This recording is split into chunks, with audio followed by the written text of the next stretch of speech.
Once a month every year, Muslims around the world celebrate Ramadan. It's a month of fasting, prayer, and introspection, and it is the most important month on the Islamic calendar.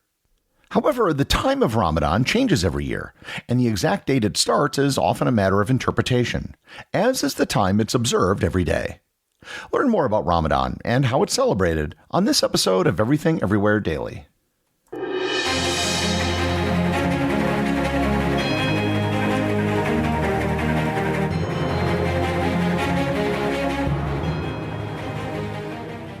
Hip-hop has always called out the inequalities in America, but even within it, nothing's ever been equal. This season, Louder Than a Riot podcast is tackling sexism, homophobia, and all the unwritten rules that hold the entire culture back. Listen to the Louder Than a Riot podcast from NPR Music or wherever you get your podcasts. Hey everyone, I want to tell you about a new nutritional supplement that I've switched to, AG1 by Athletic Greens. I'm always on the lookout to find the best supplements for optimal nutrition, and AG1 actually makes it really simple. I just take 1 scoop of AG1 in a glass of water when I wake up, and I'm good for the whole day. AG1 has 75 high-quality vitamins and minerals and whole food sourced ingredients. And personally, I find it much easier to scoop a powder into a glass of water and drink it than trying to manage multiple jars of various vitamins, and it's also much easier than swallowing pills. By using AG1, I don't have to worry about if I'm getting enough proper vitamins and minerals because they're all there. If you're looking for a simpler and cost-effective supplement routine, Athletic Greens is giving you a free 1-year supply of vitamin D and 5 free travel packs with your first purchase. Go to athleticgreens.com/everywhere. That's athleticgreens.com/everywhere. Check it out. The celebration of Ramadan is one of the most important tenets of Islam. In fact, fasting during the month of Ramadan is one of the 5 pillars of Islam, along with the profession of faith, prayer, almsgiving, and the Hajj.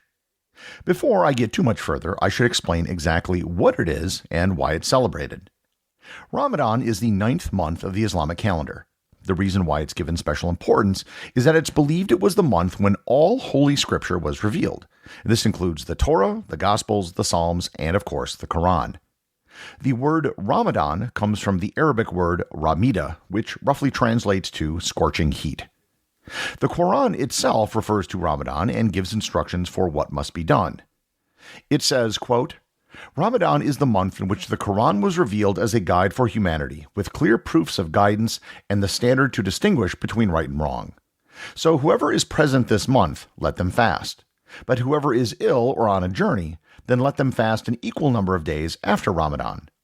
Allah intends ease for you, not hardship, so that you may complete the prescribed period and proclaim the greatness of Allah for all guiding you, and perhaps you will be grateful. End quote.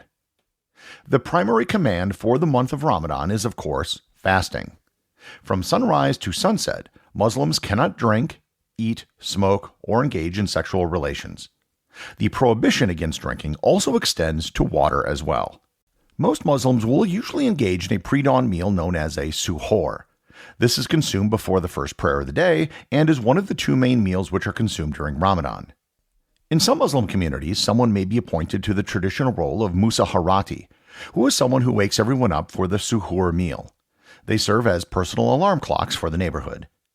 After sunset, there is a corresponding evening meal known as an iftar. What is served at the meal depends on where it's taking place. However, it is tradition to consume a date as the first thing to break the fast, as that is what Muhammad used to break his fast. Depending on the country, the evening meal is often a feast with a neighborhood, local mosque, or it's eaten with your family. Fasting isn't the only thing that is done during Ramadan. Muslims are admonished to give to charity, study the Quran, and pray. Many Muslims will often engage in an extra evening prayer, although this is not mandatory. In addition to the religious observances, different countries will have other traditions as well. In some places, lights may be strung up at night. In others, night markets with food stalls are very popular. Fireworks are often lit in Indonesia, a tradition that was actually borrowed from Chinese immigrants. The traditional greetings during Ramadan are Ramadan Mubarak, which means Blessed Ramadan, and Ramadan Kareem, which means Generous Ramadan. Not everyone is required to fast during Ramadan.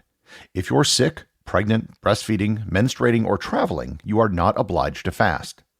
Also, children who have not yet reached puberty are not obliged to fast as well, but some older children often do or will fast at least half a day.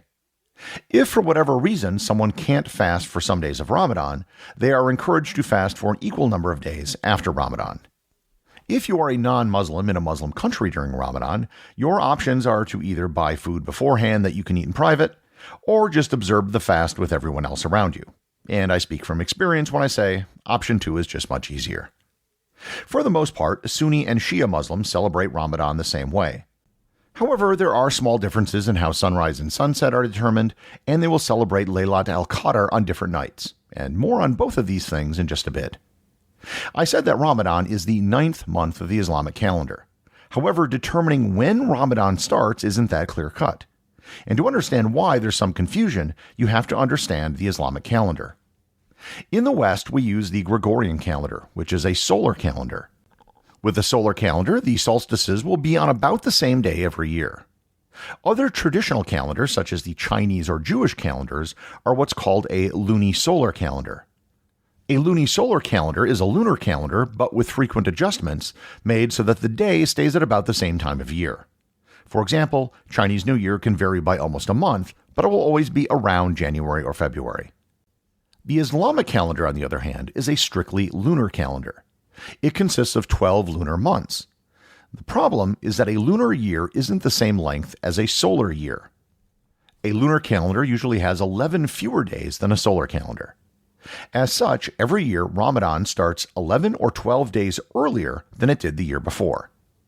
This means over the course of about 33 years, Ramadan will cycle through an entire solar year. As I'm recording this, Ramadan starts on March 23rd. The year before, however, it started on April 2nd, and next year it will start on March 11th. So that means, eventually, every day of the year will have Ramadan fall on it. The next issue has to do with when a new month starts on the Islamic calendar. A new month will start with the appearance of the first crescent, no matter how slim, after sunset. This can lead to discrepancies as to when the start of Ramadan is because of where on earth it appears will always be different. Some places will require the physical sighting of the crescent moon to start Ramadan. Other places will use the pronouncement by Saudi Arabia, who are the keepers of the holy sites of Mecca and Medina. We can now calculate when the first crescent of a new moon appears, and that is mostly taking care of the dating of the start of Ramadan. That being said, some localities may differ by a day or two when they start. The next big issue has to do when sunrise and sunset occur. You've probably noticed that there is light before the orb of the sun rises above the horizon. The traditional definition of when the start of fasting occurs is when you can differentiate between a white and black thread. Sunni Muslims will define sunrise and sunset by the orb of the sun being above or below the horizon. Shia Muslims tend to define it by how much light is still in the sky or from dusk till dawn. The other major difference between Sunni and Shia is when they celebrate Laylat al-Qadr, which is considered to be the holiest day of the year. This is the day when the words of the Quran were first received by Muhammad. It is held that this took place on an odd-numbered day during the last 10 days of Ramadan. Shia will observe this on either the 19th, 21st, or 23rd day of Ramadan. Sunnis will tend to observe this on the 21st, 23rd, 25th, 27th, or 29th day of the month, with the 27th day being the most common. And preference will often be given to a day if it falls on a Friday. The issue of sunrise and sunset is critical to the observance of Ramadan, and for the vast majority of Muslims, this is not a problem. However, Ramadan can fall on any season of the year, and this causes a problem for the small number of Muslims who live at extreme latitudes. If you live above the Arctic Circle, for example, in the summer, the sun never sets. And this means you couldn't eat or drink anything for an entire month. And likewise, if you were there in the winter, there would be no sunlight at all, and you wouldn't have to fast. Several imams have issued rulings regarding this problem, and there are several ways around it. One option is to simply fast and observe Ramadan at a time when there are normal sunrise and sunset times. So, for example, if Ramadan is in the summer, you could wait until September to begin fasting. The second option is to use the sunrise and sunset times for a nearby Muslim community. The small Muslim community in Iqaluit, the capital of Nunavut, Canada, uses the sunrise and sunset times for Toronto. And the third option is just to use the sunrise and sunset times for Mecca. One special case is for Muslim astronauts. In orbit, you experience sunrise and sunset every 90 minutes or so. The ruling is that Muslim astronauts would observe the sunrise and sunset times for wherever they left the Earth. Or they can observe Ramadan when they return to Earth, as an astronaut fits the definition of a traveler, which has an exemption in the Quran. As I am recording this, astronaut Sultan Al-Niyadi from the United Arab Emirates is aboard the International Space Station. He has said that he will do the best he can while in space. I'll end this discussion of Ramadan with the end of Ramadan, Eid al-Fitr, or as it's usually called in English, Eid. Eid begins after the month of Ramadan is over. There is no fasting, and it's usually the most festive time on the Islamic calendar. There are special prayers that are done on Eid in addition to feasting and celebrations. Eid usually lasts 1 to 3 days depending on the country, and celebrations can vary wildly by country. Some places have concerts, and some countries have even started the tradition of gift-giving. The traditional greeting during Eid is Eid Mubarak, which means Blessed Eid. Ramadan is celebrated by 1.9 billion Muslims around the world, making it one of the biggest annually observed events on the planet. And for all of you celebrating Ramadan around the world, Ramadan Mubarak.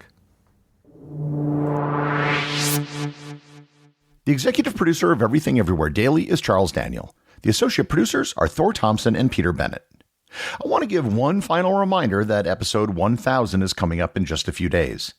If you'd like to leave an audio message to have it played on the show, you can leave it at speakpipe.com/everythingeverywhere.